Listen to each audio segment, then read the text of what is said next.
ఏదైతే సంత్ రవిదాస్ గారి యొక్క చరిత్రను భారతీయ జనతా పార్టీ, ముఖ్యంగా Bharatiya Janata party national party ముందుకు తీసుకొని తరుణ్ చుగ్ గారి నేతృత్వంలో మొన్న 29వ తారీఖు యోగి ఆదిత్యనాథ్, యూపీ ముఖ్యమంత్రి యోగి ఆదిత్యనాథ్ గారు ఒక కలశయాత్రను వారణాసిలో స్టార్ట్ చేశారు. ఏదైతే సంత్ రవిదాస్ గారు పుట్టినటువంటి వారణాసి పురవీధులలో వారి యొక్క ఆలయాన్ని అతి త్వరలో పెద్ద ఎత్తున ప్రారంభించుకోబోతున్నాం. ఈ 7 నెలలు భారతీయ జనతా పార్టీ సామాజిక సమరసత పేరు మీద సంత్ రవిదాస్ గారి యొక్క యాత్రను, వారి యొక్క 650 సంవత్సరాల లెగసీని ప్రతి ఒక్కరికి తెలియజేయాల్సిన బాధ్యత ఉందనే విషయాన్ని వారు తెలియజేశారు.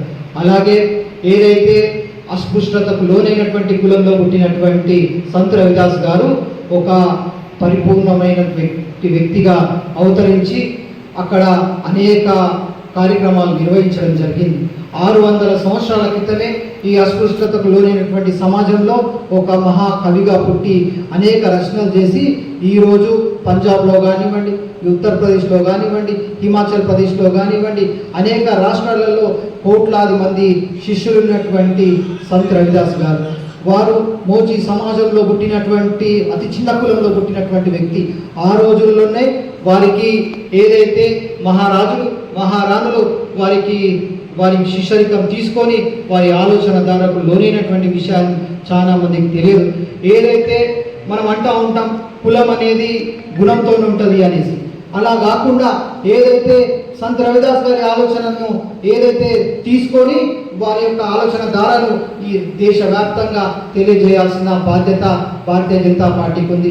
అటక్ నుంచి కటక్ దాకా, కాశ్మీర్ నుంచి కన్యాకుమారి దాకా వారి యొక్క చరిత్రను భారతీయ జనతా పార్టీ 7 నెలల్లో తెలియజేస్తుందనే విషయాన్ని తెలియజేస్తూ ఉన్నాం.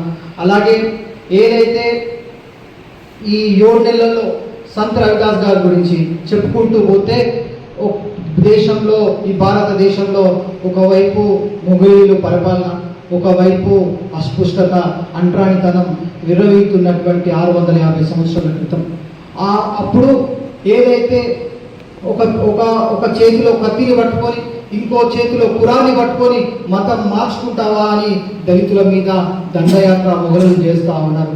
ఇంకోవైపు అగ్రకులాలు అంటరానితనం నెపంతో ఏదైతే దళితులను దగ్గర రానిటువంటి పరిస్థితి. అటువంటి సమయంలో ఉద్భవించినటువంటి గొప్ప భగవంతుని యొక్క పుత్రుడు సంత్ రవిదాస్ గారు. అటువంటి వారి యొక్క అద్భుతమైనటువంటి వారి చరిత్రను కొన్ని రోజులలో ముందుకు తీసుకెళ్తామనే విషయాన్ని తెలియజేస్తూ ఉన్నాం. అలాగే మొన్ననే కొంతమంది ఒక కాంగ్రెస్ పార్టీ పేరు మీద ఒక చేతిలో రాజ్యాంగం, ఇంకో చేతిలో బాబాసాహెబ్ అంబేద్కర్ గారి ఒక చిత్రపటాన్ని పట్టుకొని వచ్చారు కదా, వారు సంత్ రవిదాస్ గారి గురించి కూడా తెలుసుకొని వారు కూడా ఈ దేశం యొక్క ఔన్నత్యాన్ని, ఈ దేశంలో ఉన్నటువంటి గొప్పతనాన్ని, హిందుత్వాన్ని చాటి చెప్పినటువంటి వ్యక్తి. వారి చరిత్రను కూడా వారు తెలుసుకోవాల్సిందిగా కోరుకుంటూ ఈ అవకాశం ఇచ్చిన పెద్దలందరికీ ధన్యవాదాలు తెలియజేస్తాను.